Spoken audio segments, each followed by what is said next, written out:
अस्सलाम वालेकुम नाज़रीन, मैं हूं अरसलान खोकर। आप देख रहे हैं प्रोग्राम प्लेफील्ड। क्रिकेट की बात, हॉकी की, स्क्वॉश की, किसी भी कबड्डी समेत किसी भी गेम की बात हो तो हमारा प्लेटफॉर्म हाजिर है। नया साल है, नए साल की शुरुआत में एक बड़ा अहम मामला जो पिछले साल के इख्तिताम पर फंस गया, हमने सोचा उसका ज़रा हल देखें, उसका क्या मामला बन रहा है। कुछ एक मामला था जो आप 2-3 प्रोग्राम्स हमारे देख चुके हैं उस सीरीज़ के, कराटे रिलेटेड।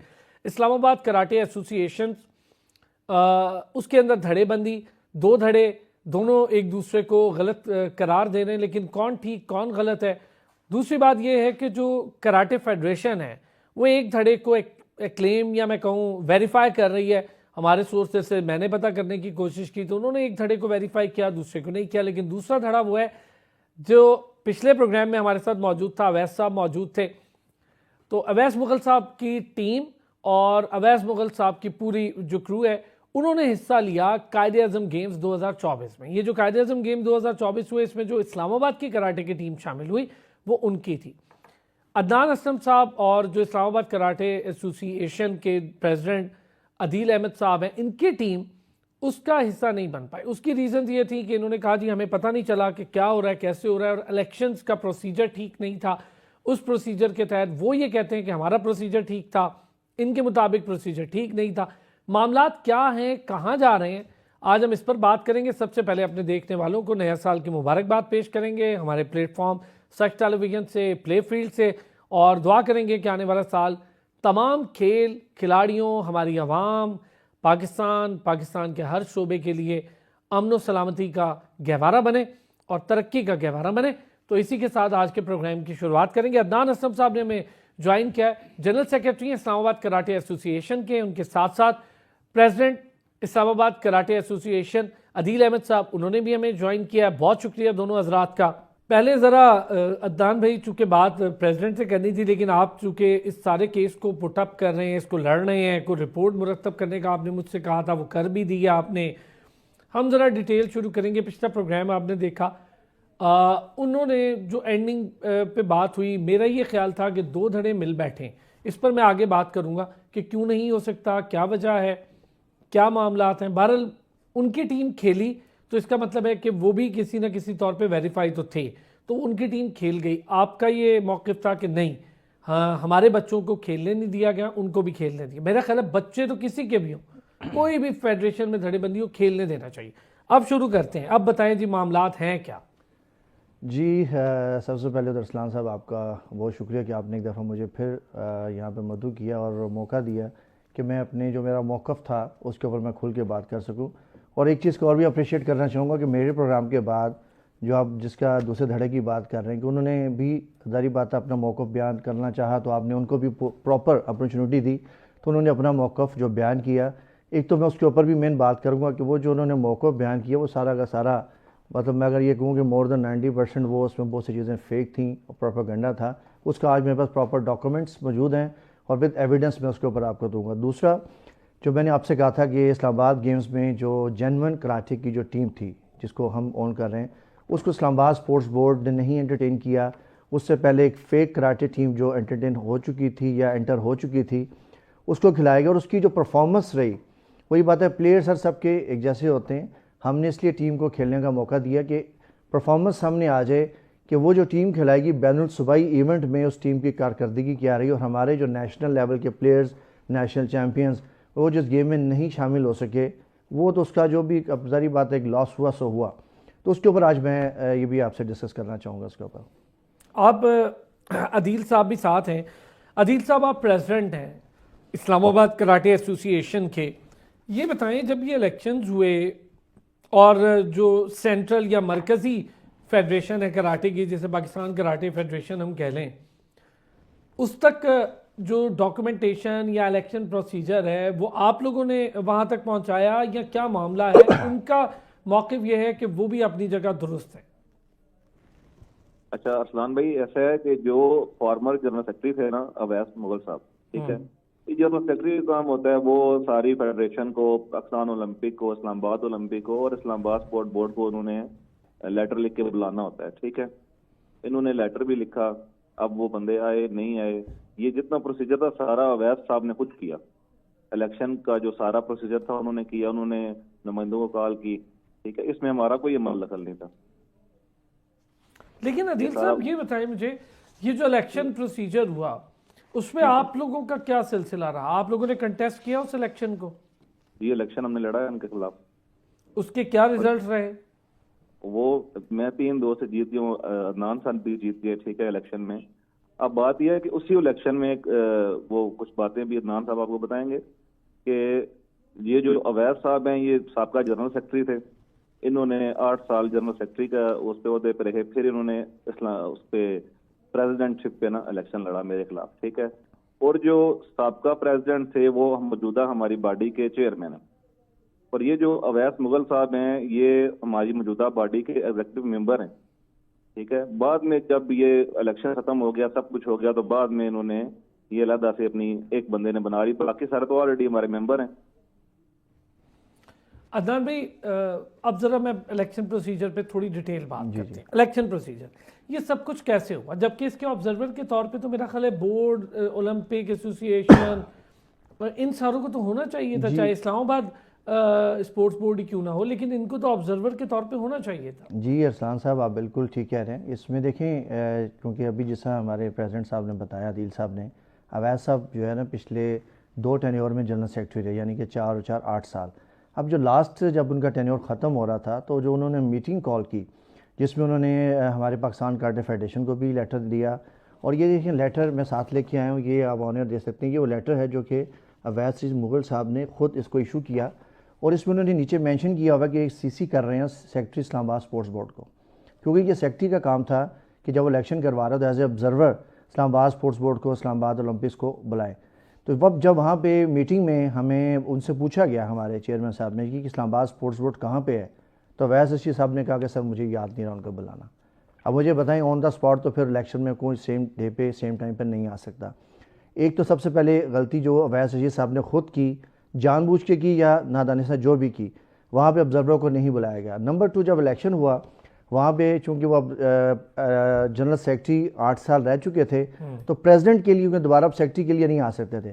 प्रेसिडेंट के लिए आए, उनके मुकाबले में दिल साहब थे, तो वहाँ से वो फिर एक वोट के मुकाबले में रह गए, तो वो फिर प्रेसिडेंट नहीं बन सके।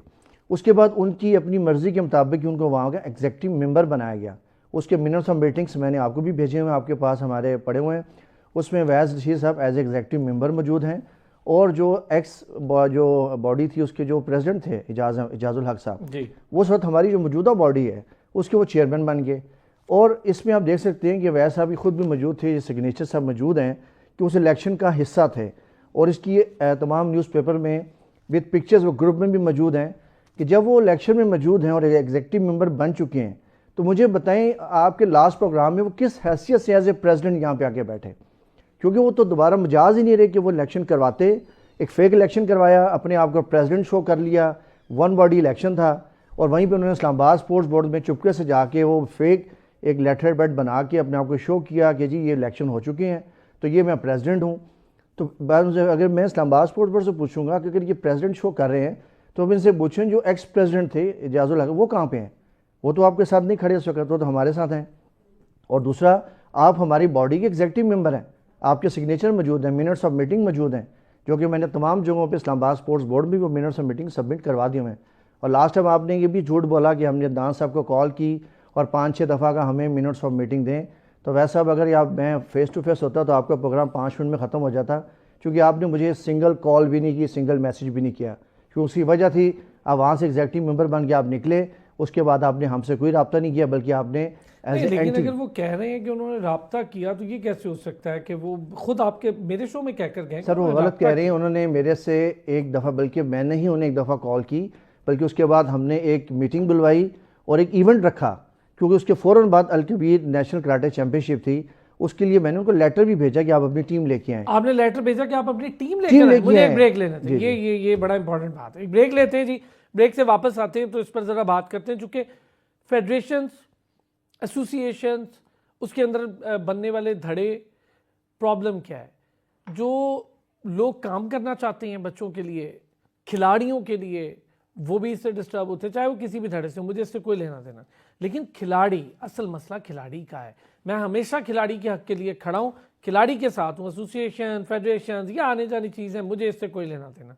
वापस आता हूँ, इस पर ज़रा सी और डिटेल बात करेंगे कि ये कह रहे हैं कि हमने लेटर लिखा कि आप भी अपने जो साइड के बच्चे हैं उन्हें लेकर आएँ। वापस आते हैं ब्रेक से, इस पर ज़रा डिटेल बात करते हैं। वेलकम बैक जी। अच्छा अदनान साहब, ज़रा इस बात को कंटिन्यू करें, फिर मैं ज़रा अदील साहब से भी पूछूंगा। आप ये कह रहे हैं कि एक टूर्नामेंट हो रहा था, उस टूर्नामेंट के लिए आपने लेटर लिखा कि आप भी आएँ, उसमें शमूलियत इख्तियार करें। जी बिल्कुल, ये मेरे पास इसका पूरा एविडेंस मौजूद है। चूँकि ज़ाहिर बात है अब जनरल सेक्रेटरी मैं बन चुका था तो सर्कुलर मैंने इशू करना था। मैंने वो सर्कुलर अपने जो इस्लामाबाद का जो हमारा व्हाट्सएप ग्रुप था मैंने उसमें भी शेयर किया, और इंडिविजुअल मैंने अवैस साहब को भी भेजा और उनके जो दूसरे कोच हैं शाफा साहब उनको भी भेजा मैंने। उसमें ये था चूँकि हमने इस्लामाबाद की टीमें 2 टीमें बनानी थी जिसने Al Kabir national karate championship Lahore में जाके पार्टिसिपेट करना था। तो मैंने कहा जी आप भी कोई टीमें आप भेजें ताकि हम ट्रायल्स करवाएं और इस्लामाबाद की 2 टीमें बनाएं। लेकिन उन्होंने उसमें कोई इवन मुझे रिस्पांस तक नहीं दिया, कोई रिप्लाई नहीं किया और ना ही अपनी टीम लेके आए। उसके बाद एक और इवेंट हमने करवाया, उस पर भी ये कोई टीम लेके नहीं आए। ये चूँकि उसके बाद इन्होंने अपने तौर पे एक एंटी एसोसिएशन वर्किंग शुरू कर दी, एक फेक इलेक्शन शो करवा के, और हमारे नोटिस में नहीं था कि इन्होंने इस्लामाबाद स्पोर्ट्स बोर्ड को जाके बता दिया कि जी इलेक्शन तो हमारे वाले हुए हैं और मैं प्रेसिडेंट बन चुका हूँ। और मैं रिलैक्स था कि हमने अपनी टीम बनाई और प्रॉपर जो डेट अनाउंस थी 11 नवंबर जिसमें हमने ट्रायल्स करवाने थे। तो मैंने जब 11 नवंबर को जाके इस्लामाबाद कराटे एसोसिएशन के इस्लामाबाद स्पोर्ट्स बोर्ड के जब जनरल सेक्रेटरी को मैंने वो ट्रायल के लिए नोटिफिकेशन दिया, मैं कहा जी अब कल हमारे पास आए तो मुझे बताते जी हमने तो टीम एंटर कर चुके हैं। मैं कहा जी बॉडी तो मेरी है।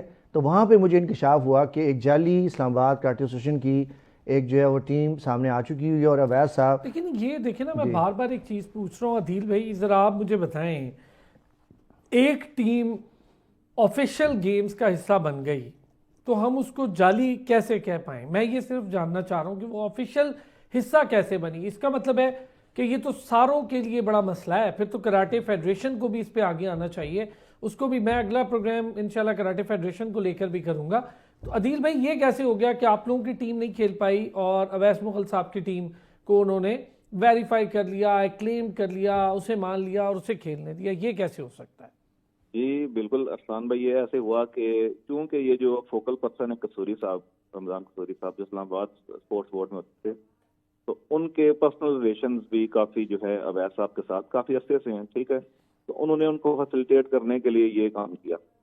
अदरवाइज अगर इलेक्शन जिस तरह वो कह रहे हैं कि हमें नहीं बुलाया गया या हमें कोई कॉल नहीं आई इलेक्शन के डे पे, ठीक है, तो फिर वो सवाल करते ना कि अवैध साहब बाकी क्लब्स किधर हैं, फेडरेशन किधर है, पाकिस्तान ओलंपिक एसोसिएशन किधर है या इस्लामाबाद ओलंपिक किधर है। तो उन्होंने क्यों सवाल नहीं किया कि उन्होंने एक टीम को रजिस्टर कर लिया, कैसे कर लिया, इलेक्शन कैसे करवा दिया? देखे ना, ये उनके जाती उनके ताल्लुकात थे जिस वजह से उन्होंने इनको फैसिलिटेट किया। नहीं, लेकिन ये तो बात फिर बहुत दूर तक चली गई, ये तो मामला ही और हो जाएगा। फिर इस्लामाबाद स्पोर्ट्स बोर्ड के भी जिम्मे में ये चीज़ें आ जाती हैं। अगर इस तरह हुआ है तो फिर तो ये इस्लामाबाद स्पोर्ट्स बोर्ड भी इसका जिम्मेदार है। जाहिर सी बात है सर, वही जिम्मेदार है, क्योंकि अगर वो ये क्लेम कर रहे हैं कि हमें नहीं बुलाया गया तो फिर एक इलेक्शन किस तरह कॉन्टेस्ट हो सकता है जब पाकिस्तान कराटे फेडरेशन वहाँ पे नहीं है, ओलंपिक एसोसिएशन नहीं है, बाकी क्लब्स नहीं है, जो इनके पास ऑलरेडी रजिस्टर क्लब हैं वो भी नहीं है, तो किस तरह उन्होंने इलेक्शन करवा के और एक प्रेसिडेंट बना? अच्छा, जो मरकजी कराटे फेडरेशन जिसको हम प्रॉपर फेडरेशन का नाम दें, पाकिस्तान कराटे फेडरेशन, वो क्या कहती है आप लोगों के मौक़िफ़ पर और उनके मौक़िफ़ पर? वो तो ऑब्वियसली सर उन्होंने इलेक्शन हमारे करवाए हैं, वो हमें ऑन कर रहे हैं, हमारे हर इवेंट में जा रहे हैं, हर इवेंट में हमारी टीम खेल रही है, ठीक है। ये इस्लामाबाद में उन्होंने पहले से कोई मोनोपोली करके तो ये केस किया हुआ था, अदरवाइज अगर हमें पता होता तो हम पहले इस पर एक्शन ले लेते। अदनान भाई, जो पाकिस्तान कराटे फेडरेशन है उसने इस पर कोई रिस्पांस किया कि आपकी टीम नहीं खेल पाई हो और वो खेल गए और आपके मुताबिक कि वो आप लोगों के साथ खड़े और वो आप लोगों को हर इवेंट में इन भी कर रहे हैं, दावत भी दे रहे हैं? देखिए, क्योंकि ज़रूरी बात है, इसका ऑलरेडी मैंने आपको लेटर भी भेजे कि हमारी जो बॉडी है एफिलेटेड है पाकिस्तान कराटे फेडरेशन से, ठीक है, ठीक है। जो भी बात करूँगा, जो भी करूँगा बात प्रॉपर एविडेंस के साथ होगी और डॉक्यूमेंटेशन के साथ होगी। और हमारी बॉडी को सख्त एवं इस्लामाबाद ओलंपिक्स मान रहा है, ठीक है। पीछे से इस्लामाबाद स्पोर्ट्स बोर्ड रह गया ना, बाकी आगे जितने इवेंट्स आने हैं चाहे वो नेशनल लेवल के हैं, नेशनल गेम्स हैं, उसमें हमारी टीम नहीं खेलना है और तमाम इवेंट्स में हमारी ही टीम, चूँकि ऑफिशियल बॉडी हम ही है। सिर्फ एक बॉडी जो कायद-ए-आज़म गेम्स को जो यानी कि टीम खेली जाती है, चूँकि इस्लामाबाद स्पोर्ट्स बोर्ड बनाता है, वो भी इंशाल्लाह अगली दफ़ा ये नहीं खेल सकेंगे, चूँकि इस दफ़ा उन्होंने हमें इस्लामाबाद स्पोर्ट्स बोर्ड ने कहा आप अगर थोड़ा सा जल्दी आ जाते तो ये प्रॉब्लम, ये सिचुएशन ना आती। अब चूँकि इस्लामाबाद स्पोर्ट्स बोर्ड के भी नोटिस में आ चुका है और इंशाल्लाह एक तफसीली रिपोर्ट भी बन चुकी है कि जो इन्होंने जो टीम उसको मुझे उसके पॉइंटर्स बताएं जो जी जी आपने देखिए, उसमें रिपोर्ट सबसे बनाई। पहले जो मैंने इवन जो उस वक्त आपके लास्ट प्रोग्राम में भी कहा था कि वैसे साहब के पास बाकायदा कोई प्रोफेशनल खिलाड़ी नहीं था। उन्होंने सिर्फ एक टोटल जो कहते हैं ना वाइट बेल्ट लेवल के प्लेयर्स को वहाँ पे सिर्फ एक क्या जी टीम पूरी करने के लिए ट्रैक सूट जॉगर्स लेने के लिए सबसे पहला काम तो ये देखिए जो उन्होंने टोटल जो लिस्ट दी है, ये लिस्ट मेरे पास मौजूद है जो कि इस्लामाबाद स्पोर्ट्स बोर्ड में जमा करवाई गई है। इसके मुताबिक 15 और 15 यानी कि 30 इनके टोटल जो इनका डेलीगेट बनता है, जिसमें 13 और 13 26 प्लेयर्स और 4 इनके ऑफिशियल्स। और सबसे जो बड़ी मेन बात है जिसको मैं कहूँगा कि ये जरा गर्ल्स इवेंट वाला क्या इशू हुआ है? जी मैं वही बता देता हूँ। जिसके देखिए अंदर 4 गर्ल्स प्लेयर्स ने शिरकत ही नहीं की। जी जी बिल्कुल, इसमें ऐसा है कि 68 किलोग्राम देखिए इसमें डिफरेंट वेट कैटेगरीज होती है और ये इवेंट 3 डेज पे चला, ठीक है। इंडिविजुअल वेट, टीम का आता है, टीम फाइट। एक तो ये कि इनके टोटल जो प्लेयर्स आए वहाँ पे जो वहाँ पे खड़े थे ओपनिंग सेरेमनी में वो 18 प्लेयर्स थे, जबकि इनके 26 प्लेयर होने चाहिए थे। इन्होंने जो ट्रैक सूट, जो जॉगर्स और टीएडीए लिया जो लिस्ट में मौजूद है वो 26 प्लेयर्स की है। लेकिन जो वहाँ पे, क्योंकि हम तो वहाँ मौजूद थे, हमारे पास पूरा वीडियो रिकॉर्ड मौजूद है कि कितने प्लेयर्स मौजूद हैं और 2 प्लेयर्स, 2 मैनेजर और 2 अच्छा, कोच होने वीडियो चाहिए। रिकॉर्ड आपने हमें भी देना। जी जी श्योर सर, आपके पास बिल्कुल होगा, आप चाहे इसको चलाएं भी। और दूसरा ये कि 2 मैनेजर 2 कोच होने चाहिए थे। और थ्रू आउट द इवेंट एक कोच गायब रहा, जो शराफत अली का कोच नाम लिखा हुआ रहने, वो किसी इवेंट में नज़र नहीं आया। एक कोच के साथ पूरे तीनों दिन ये टीम आती रही है, बल्कि तीसरे दिन जो मैंने आपसे कहा जो थर्ड डे था टीम कमीटे का, जिसमें गर्ल्स एंड बॉयज़ के मिनिमम 5 प्लेयर्स वहाँ पे चाहिए थे और गर्ल्स के मिनिमम 4 प्लेयर्स चाहिए थे। सबसे बड़ी बात जिसके हमें बड़ी हैरानगी हुई कि तीसरे दिन एक प्लेयर भी वहाँ पे मौजूद नहीं था। आवाज़ें आती रही इस्लामाबाद इस्लामाबाद इस्लामाबाद इस्लामाबाद का, ना ही कोई ऑफिशियल वहाँ मौजूद था, बल्कि इसका जो गवाह हैं, जो भी दिल साहब बताते, फोकल पर्सन रमज़ान कसूरी साहब, वो वहाँ मौजूद उस दिन आए। उनको हमने बताया जी कि ये वो टीम है जो आपने एंटर की है कि आज के दिन 6 सुबह यहाँ पे मौजूद हैं, यहाँ पे 7वां सुबह मौजूद नहीं है। कोई एक वीडियो, एक पिक्चर मुझे आप दिखा दें। अदील साहब, इस पे थोड़ा सा आप भी कोई बात करना चाहें? जी जी सर। जो अदनान साहब बात कर रहे हैं कि एक तो वो 4 प्लेस का मामला, जो 68 किलोग्राम वेट कैटेगरी की प्लेस थी, फाइट के लिए 4 खिलाड़ी मौजूद नहीं थे। फिर अदनान साहब का ये कहना है कि 26 प्लेयर्स होने चाहिए, जबकि 18 थे अदनान जी, जी, साहब। 18 और प्लेयर्स बाकी शामिल थे। ट्रैक सूट्स और सारी चीज़ें मिलेगी। जो टीएडीएज होते हैं वो सारा कुछ, खैर वो इतना तो होता नहीं, देते क्या है प्लेयरों को, लेकिन बहरहाल उनका ये कि टीम पूरी नहीं थी। आप ज़रा इसमें एडअप करें। जी जी बिल्कुल ऐसा ही है, टीम भी कम थी और असल में खिलाड़ी जो खेलते हैं वहाँ पे, जो खेले हैं, वो एक खिलाड़ी को जब रूल्स नहीं आते तो उसने 25-30 सेकंड में हारना ही है। व्हाइट बेल्ट आप समझते हैं ना, व्हाइट बेल्ट मतलब है कि 2-3 माह का खिलाड़ी, जिसने 2-3 माह सीखे हुआ या नहीं सीखा हुआ, वो आप उतार रहे हैं पैनल सुबाई गेमों में, तो उन्होंने क्या करना है। ठीक है जी, तो ना इनकी टीम पूरी थी, ना इनके पास प्रॉपर खिलाड़ी थे जो खेलते और परफॉर्म करते और कोई मेडल लेके आते। वो जो मेडल 2 लेके आए हैं वो भी अदनान साहब को प्रॉपर आप एविडेंस बता देंगे कि वो भी पहली उनको पाई मिल गई और दूसरी वो फाइट हार गए तो वो ब्राउन्स हो गए, दैट्स इट। इसके अलावा कोई लेकिन ना मैं खिलाड़ियों को तो अदील साहब देखें, खिलाड़ी हैं, हार जीत होती है, बच्चे जो खेल रहे हैं वो मेहनत कर रहे हैं। और वैसे ही क्रिकेट के ज़माने में कोई अगर कराटे खेल रहा है तो मैं समझता हूँ बच्चों को लिवरेज दें, खैर है बच्चों के लिए तो ठीक है, लेकिन हाँ स्टैंडर्ड ऑफ गेम पे आप ज़रूर बात कर सकते हैं। बिल्कुल, अब यहीं पे मैं आपकी बात काटता हूँ कि इसी के अगर आप देख लेना, लेवल को भी बात कर लेना, जो अभी हमारे पास प्लेयर हैं वो नेशनल लेवल पे परफॉर्म कर रहे हैं, वो गोल्ड ले रहे हैं, वो सिल्वर ले रहे हैं, वो ब्रॉन्ज ले रहे हैं, ठीक है। और नेशनल लेवल पे लेना बहुत बड़ी बात है, क्योंकि वहाँ पे डिपार्टमेंट्स भी इंक्लूड होते हैं, इन्वॉल्व होते हैं, आर्मी है, वापडा है, रेलवे है, पंजाब पुलिस है, ठीक है। उन खिलाड़ियों के अगेंस्ट मेडल निकालना बहुत बड़ी बात है। उस लेवल के प्लेयर्स को पीछे करके तो ये जो प्लेयर उन्होंने टीम लेके गए उनकी कारकर्दगी आपने देख लिया, हमें तो इसका दुख है ना। दूसरी ये बात है जो आप कह रहे हैं कि प्लेयर्स को जिस दिन हमारी ये इलेक्शन हुए उसी दिन हमने अनाउंस कर दिया था कि जब भी कोई प्लेयर इवेंट में जाता है तो वो अपने खर्चे पे जाता है, उसका अपना आने जाने का किराया, खाना पीना, राइस सब वो अपने पल्ले से करता है, ठीक है। हमने ये अनाउंस किया कि आज के बाद जिधर भी इस्लामाबाद की टीम जाएगी सारा जो उसका एक्सपेंस है वो एसोसिएशन करेगी, वो हम करेंगे अपने एंड पे। बच्चों को कोई 1 रुपए का खर्चा करने की जरूरत नहीं है, हम तो बच्चों को फैसिलिटेट कर रहे हैं। और जितने उन्हें 4 साल में इवेंट नहीं करवाए ना पिछले, उतने हमने इन 8 महीनों में करवा दिए हैं। ओके, मैं इस पर बात करता हूँ, एक ब्रेक लेने से अदील भाई वापस आता हूँ। ये अब आप बात कर ही रहे तो इस पर बात कर लेते हैं। ये जो बच्चे अपने खर्चों पर जाते हैं ना, मैं समझता हूँ ये एक तो पहले ही ये बड़ा मसला है कि खिलाड़ी एक तो खेले भी और अपने लिए खर्चे और ये भी ढूंढे, ये बड़ा मुश्किल होता है। ये एसोसिएशंस और फेडरेशंस को करना ही चाहिए, कोई एहसान नहीं है खिलाड़ी पे।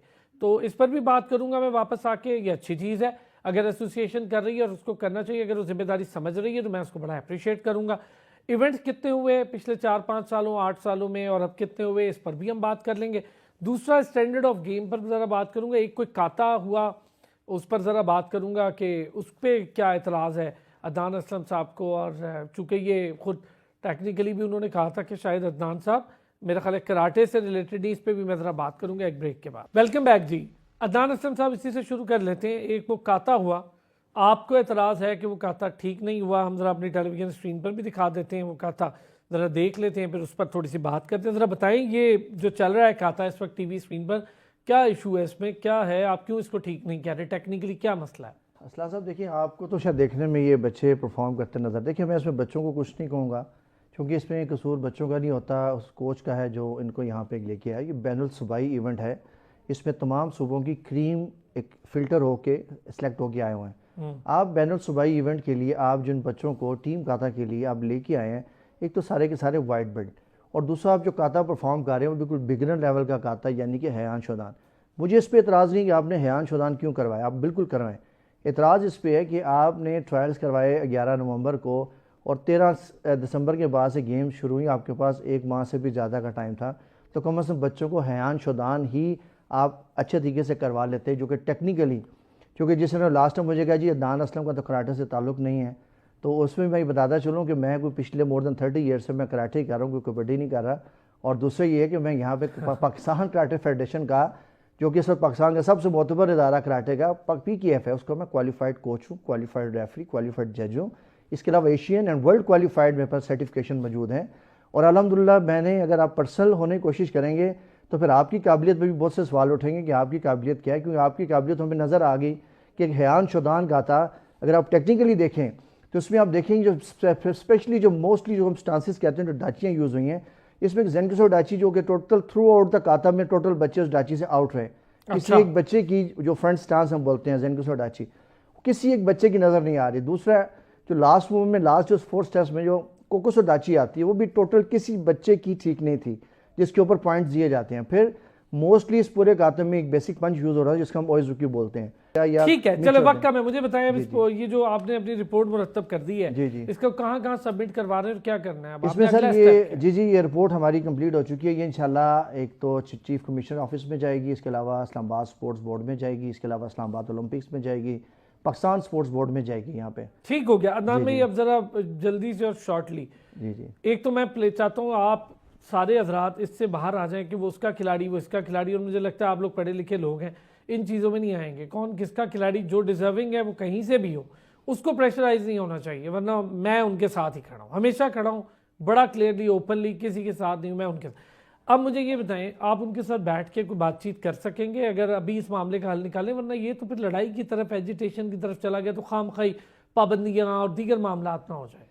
जी असलान साहब, आपकी बात बहुत अच्छी है। देखिए हम वाकई चाहते हैं कि बहुत सारी चीज़ों का सलूशन बैठ के टेबल टॉक के ऊपर हो जाता है, और ये फोकल पर्सन कसूरी साहब भी जिसके गवाह हैं कि हम बैठे हैं, हमने कॉम्प्रोमाइज़ किया है, और जब ये हमने यहाँ तक आ गए थे, ठीक है जी आधे प्लेयर्स आप दे दें, आधे जो मतलब अच्छे प्लेयर्स ले मिल के टीम बना लेते हैं। इन्होंने वहाँ पे भी कहा कि नहीं, हम आपके मैक्सिमम 2 से ज़्यादा प्लेयर्स नहीं लेंगे। वहाँ पे काफ़ी फिर वहाँ पे बात हुई, इन्होंने कहा कि 2 कोच 2 मैनेजर वो भी हमारे होंगे। मैं यहाँ तक राजी हो गया, ठीक है जी आप हमारा कोई कोच ना लें, कोई मैनेजर ना लें। वक्त कम, अब क्या हो सकता है? अब देखिए, अब इन्होंने वो टाइम गुजार दिया जिसमें हम बैठ के टेबल टॉक करेंगे। इन्होंने आके बहुत सारे इल्ज़ामात भी लगाए जो कि खुद हालांकि ये गलत साइड पर थे। अब इंशाल्लाह देखिए हमें प्रॉब्लम कोई नहीं है, हम बाकी तमाम जगहों पे ऑन बोर्ड हैं, सिर्फ इस्लामाबाद स्पोर्ट्स बोर्ड में इंशाल्लाह वो भी हम बहुत जल्द वापस अपनी पोजीशन ले लेंगे वहाँ पे। चले, यानी अब बैठने वाला टाइम नहीं है, ठीक है। अदनान असलम साहब आपका शुक्रिया, और अदील अहमद साहब आपका भी शुक्रिया। प्रेसिडेंट अदील अहमद साहब, इस्लामाबाद कराटे एसोसिएशन, और जनरल सेक्रेटरी अदनान असलम साहब हमारे साथ मौजूद थे, इस्लामाबाद कराटे एसोसिएशन। मैंने कोशिश की दोनों का मौक़िफ़ सामने रखें, और बिल्कुल वाज़े तौर पे जो सवाल मैंने किए वो बिल्कुल ये थे, मेरे प्लेस से है, मुझे किसी फेडरेशन किसी एसोसिएशन से नहीं है, बस प्लेस सफ़र ना करें। और मैं चाहता हूँ कि बहुत सारे धड़ेबंदियों से बेहतर होता है कि सारे मिल बैठें एक टेबल पे और मामलात को हल करें, ताकि इस मसाइल से ही छुटकारा। हमने ऐसे कई फेडरेशंस या एसोसिएशंस पे पाबंदियां लगते देखी जिसपे फिर खिलाड़ियों का फ्यूचर भी तबाह हो जाता है। बहुत शुक्रिया जी, फिर होती है अगले हफ्ते आपसे मुलाकात। अपना ख्याल रखिएगा।